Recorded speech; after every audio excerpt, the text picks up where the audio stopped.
November 1942. Occupied France. The Gestapo controls every street, every train station, every telephone wire. Plainclothes agents sit in cafes and listen to strangers' conversations.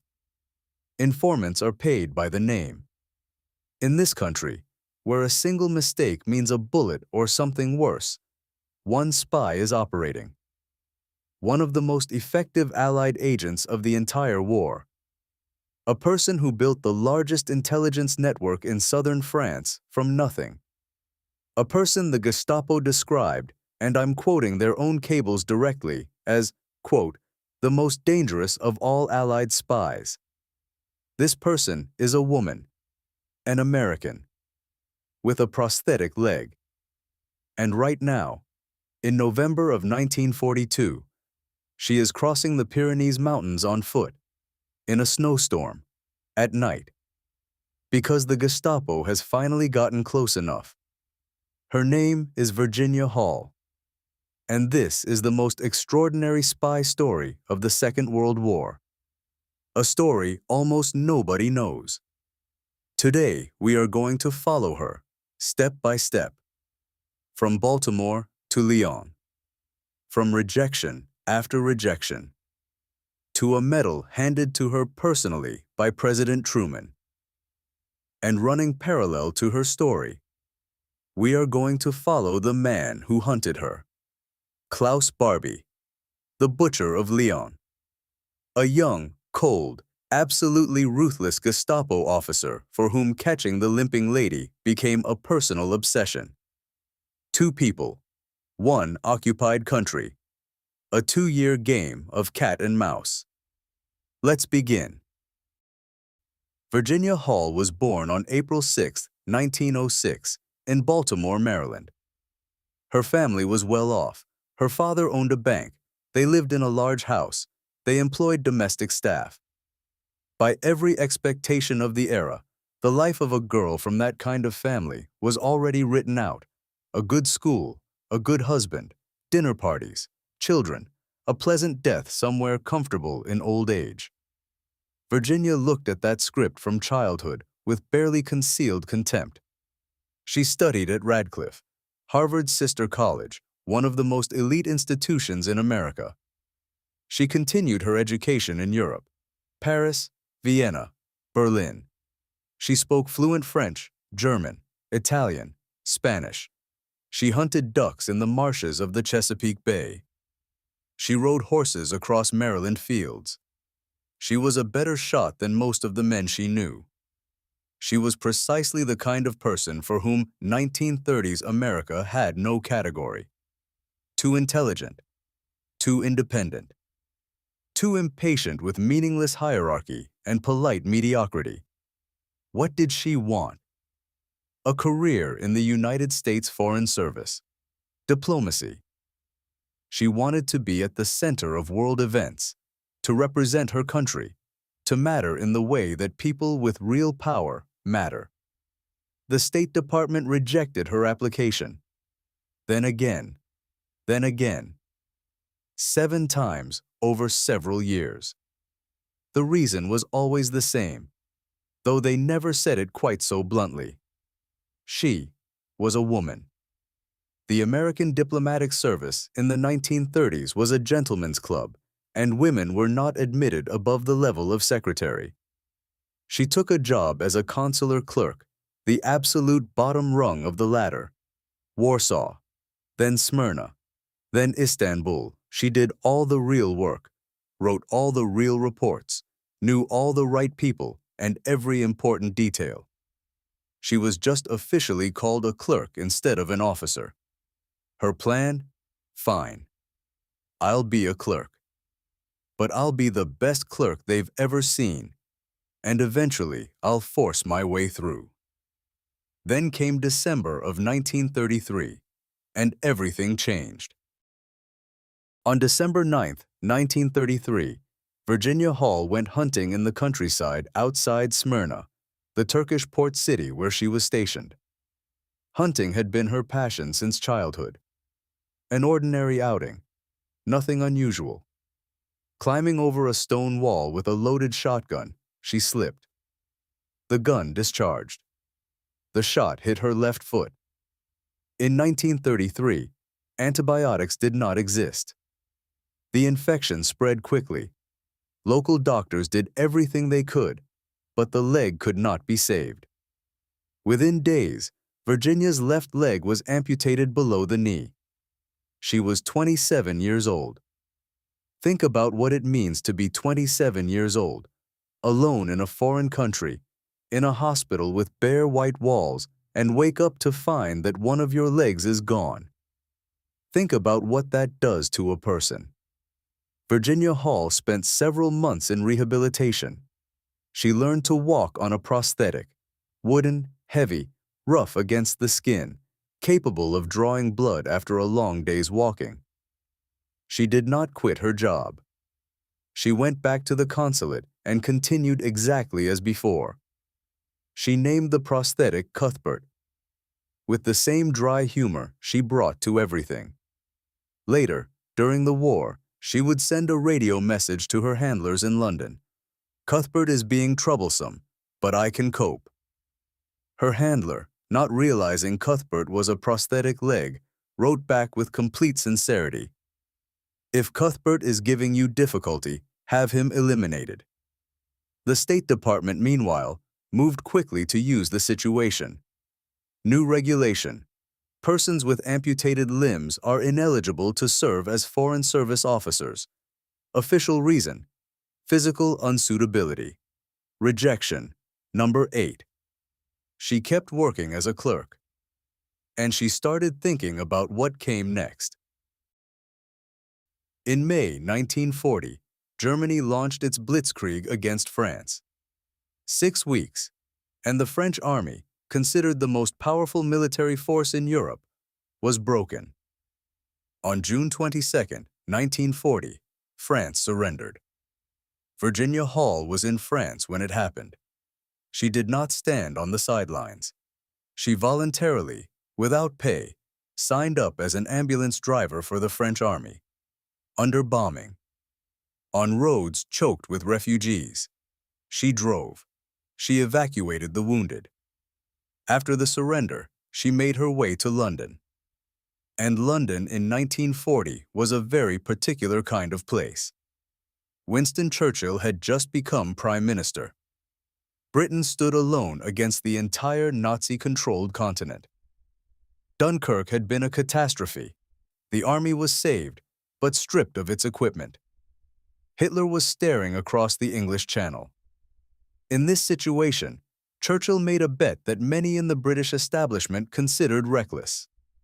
He authorized the creation of the Special Operations Executive, the SOE, a secret organization with a single mandate.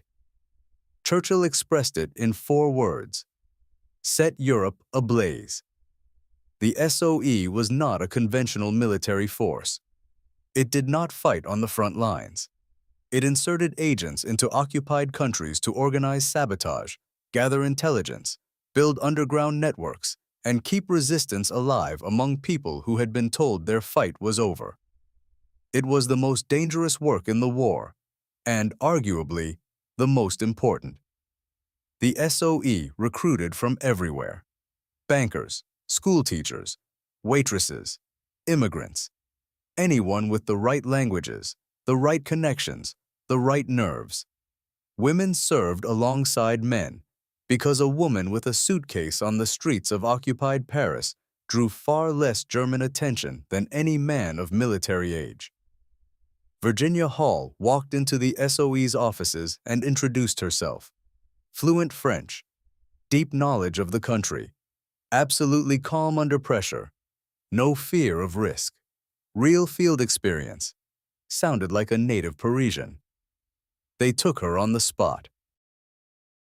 While Virginia Hall was receiving her assignment in London, a man was building a career in Germany who would become her primary hunter 2 years later.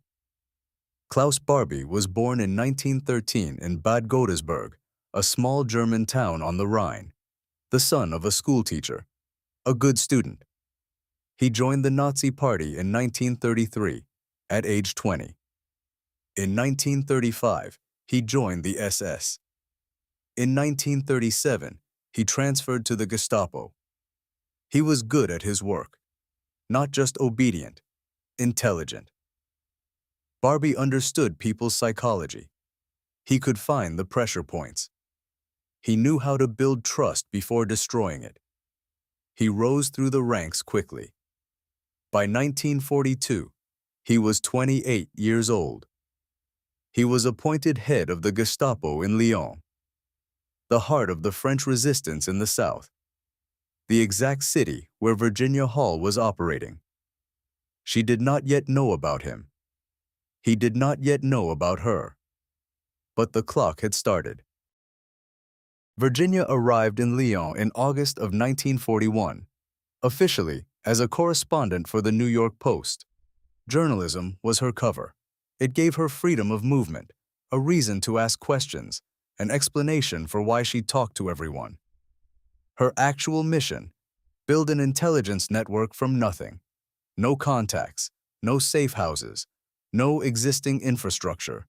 Just her, forged documents, and a code name: Marie.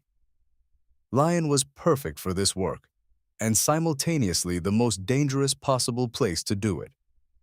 It was the largest city in the so-called Free Zone, the southern half of France nominally governed by the Vichy collaborationist regime. The Gestapo was active here. So was the French political police. So were military patrols and a dense population of informants who worked for whoever paid them. Virginia started small.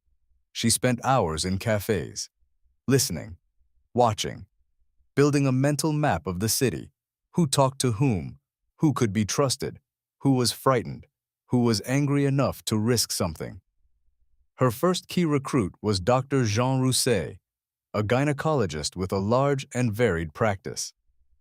Patients from every level of Lyon society came through his office: officials, resistance members, ordinary people. Virginia approached him carefully, felt him out over several conversations. He agreed. His practice became a safe house. False panels behind the bookshelves hid forged documents, medicine for agents on the run, addresses of people who could help. Her second key source came from somewhere that surprised even seasoned intelligence professionals. Germaine Guerin ran the most frequented brothel in Lyon, frequented, among others, by Wehrmacht officers and Gestapo agents. Men talk, especially when they think no one important is listening. Germaine listened to everything, and she passed it all to Virginia. By the end of 1941, Virginia had not just a network, she had a web. Safe houses across Lyon, escape routes for downed Allied airmen through the mountains to Spain, drop points for agents being inserted from London, connections with prison guards who would, for money, look the other way, and occasionally open a cell door. She herself never stayed still. She traveled across the region, meeting people in small towns, recruiting farmers and priests and postmen. At night, she transmitted encrypted intelligence reports to London on a portable radio. During the day, she attended cocktail parties hosted by Vichy officials and smiled when she needed to smile. London received her dispatches and could barely believe what one agent was producing.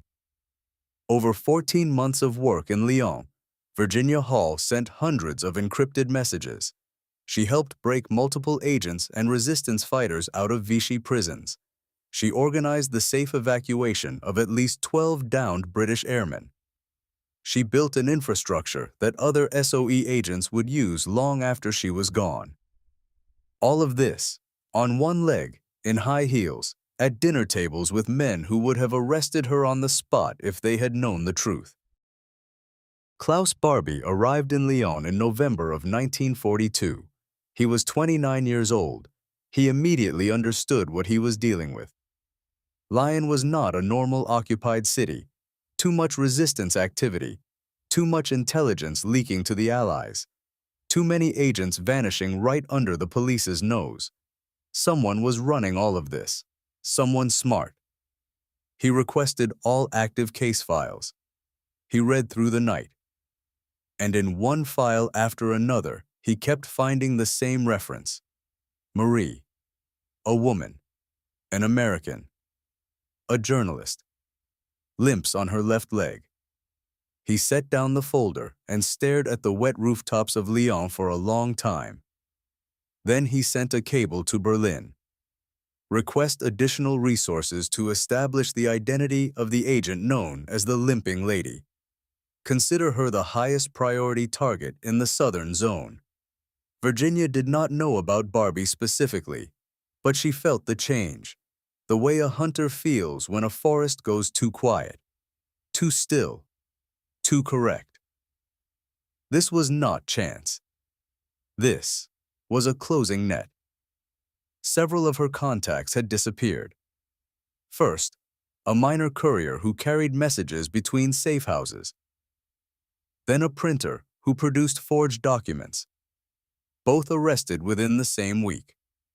This was not coincidence. She began changing her patterns. Never the same route twice.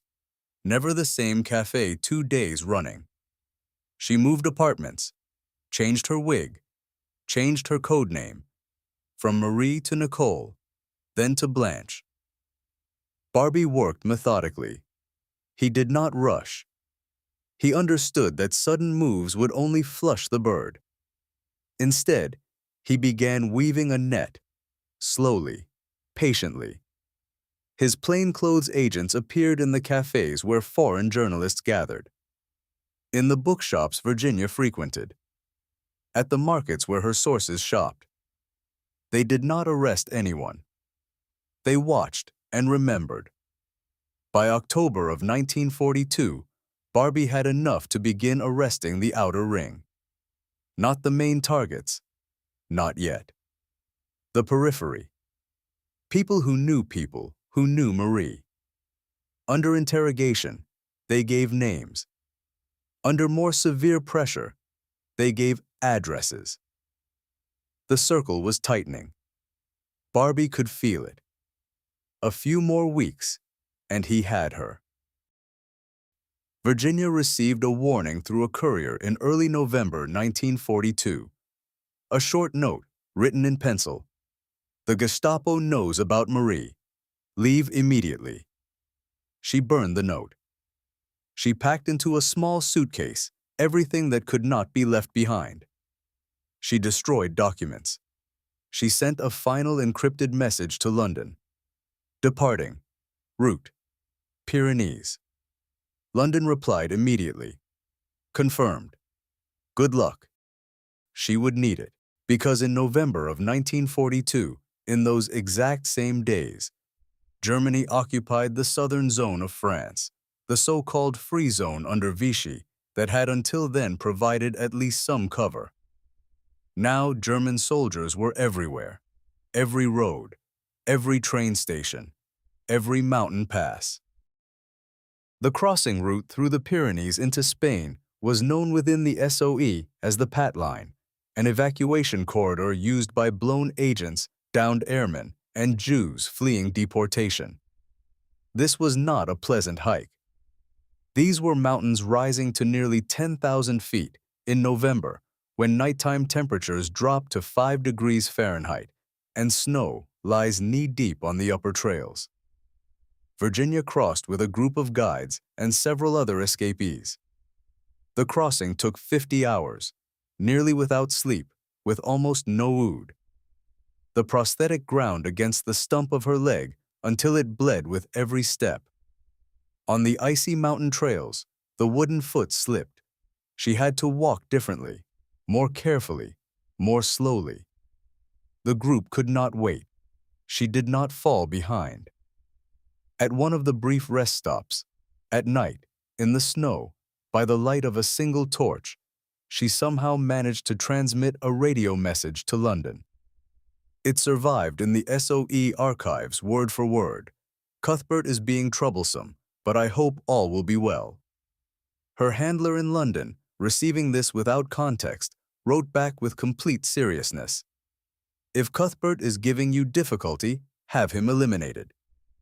She crossed the border at dawn on the 5th day.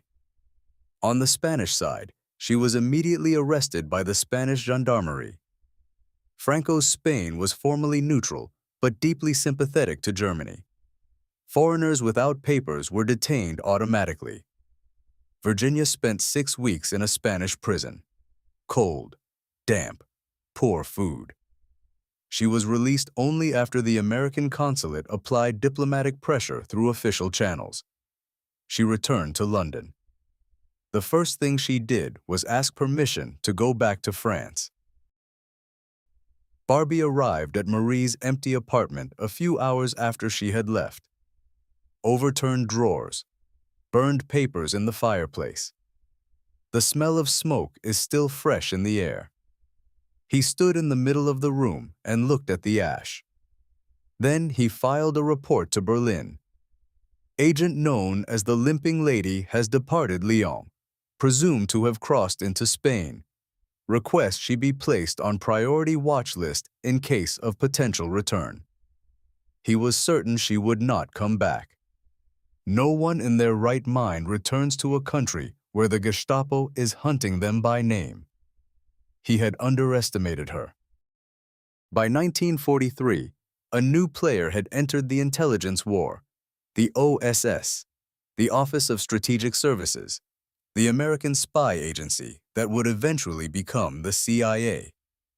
The Americans had come late to this game, but they were entering fast and with significant resources. The OSS recruited Virginia Hall. The SOE, meanwhile, refused to send her back. Their position was understandable. She was too well known. The Gestapo had her description. Too many people had seen her face. The risk was unacceptable. Virginia listened to this. She nodded. Then she began preparing her return under the OSS flag. But first, serious preparation. Deep preparation. The kind she had not had the first time. First, radio operation. Virginia completed a full wireless telegraphy training course, one of the most dangerous specializations in intelligence work. Radio operators worked with portable transmitters, sending encrypted messages within strictly limited windows, usually 20 to 30 minutes. Because German direction-finding trucks could triangulate a signal in 15 minutes and dispatch a capture team. The average life expectancy of a radio operator in occupied France was 6 weeks. Virginia learned this, and she agreed to do it anyway. Second, complete physical transformation. This was harder than changing documents. She retrained her walk. For weeks, she practiced moving differently, heavier, shuffling, the way elderly peasant women move after a lifetime of physical labor. She studied how such women hold their hands at their sides, how they tilt their head when they see a stranger, how they look down and away rather than making direct eye contact. She dyed her hair, restyled it. She visited a dentist who altered the fit of her dental work until the profile of her jaw changed. She got thick-framed glasses. She put on a black peasant dress and rough farm boots. She became Marcelle Montaigne, an elderly widowed farm woman from the countryside, someone who had no reason to attract anyone's attention. Colleagues from the SOE who saw her before and after the transformation said they would not have recognized her on the street. In March of 1944, 3 months before D-Day, Virginia Hall returned to France. She had asked to parachute in with the airborne forces. The OSS refused, citing her prosthetic. The compromise: she was delivered by torpedo boat to the coast of Brittany. At night, in total darkness. She came ashore in a small fishing dinghy and disappeared into the countryside. This time she moved to the Haute-Loire region, rural, mountainous, where German presence was thinner than in the cities. She set herself up in an abandoned farmhouse, acquired a small herd of goats as cover, and started over. From nothing. Again. But her mission this time was different.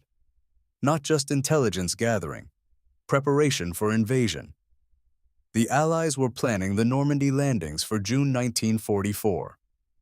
In the weeks before D-Day, the French resistance needed to create maximum chaos behind German lines, blow bridges, cut communications, ambush convoys, pin down German troops so they could not be moved north to reinforce the beaches. For that, you needed trained, armed, organized fighting units. Virginia organized 3 battalions of resistance fighters. She chose their commanders. She planned training exercises. She requested weapons drops from London, crates of guns and explosives tumbling from the night sky into fields she had personally scouted and marked for the pilots. All of this while working in the persona of old Marcel. Milking goats in the mornings, exchanging pleasantries with neighbors at the market, playing the role of a harmless old country widow whom nobody had any reason to look at twice. On June 6, 1944, the Allies landed in Normandy. That same day, resistance networks across France received their coded signals, and they moved. Virginia Hall's battalion struck immediately. In the weeks that followed, her units destroyed 4 railway bridges in the region, cut several major communications lines, ambushed a German column, and took approximately 150 prisoners, more than the total number of fighters in the raiding parties themselves. German reinforcements that were supposed to move through this region toward Normandy were delayed by several critical days. Several days in June of 1944 was the difference between life and death for thousands of Allied soldiers on those beaches. Barbie was on a different posting by this point.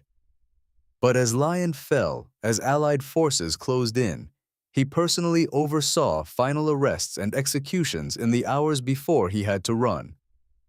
He fled Lyon in August of 1944, hours before Allied troops entered the city. He never caught the limping lady. When the Haute-Loire region was liberated, local people took some time to understand. Old Marcel, the farm woman who kept goats on the edge of the village, who nodded at you in the market. She was the American spy everyone was now talking about. That was her. I want to ask you something directly. Virginia Hall could have stopped. After the Pyrenees crossing, legitimately, logically, with every right to do so. She had done more than most people could imagine. She had built the largest intelligence network in southern France. She had helped dozens of people escape. She had done it with a prosthetic leg, under a false name, under permanent threat of arrest, and worse. She could have retired. She was already a hero. No one would have said a word. She did not stop. Why? I've thought about this a great deal, and I don't have a simple answer. But I noticed something in her story that I think matters. Virginia Hall spent her entire adult life walking into closed doors. The State Department said no, 7 times. The amputation was a door slammed hard. The SOE in 1943 said no. Every time, the system told her, "You don't fit. There's no place for you here. Go home." Every single time, she found another door. The war, for all its horror, gave her something the peacetime world had always denied her.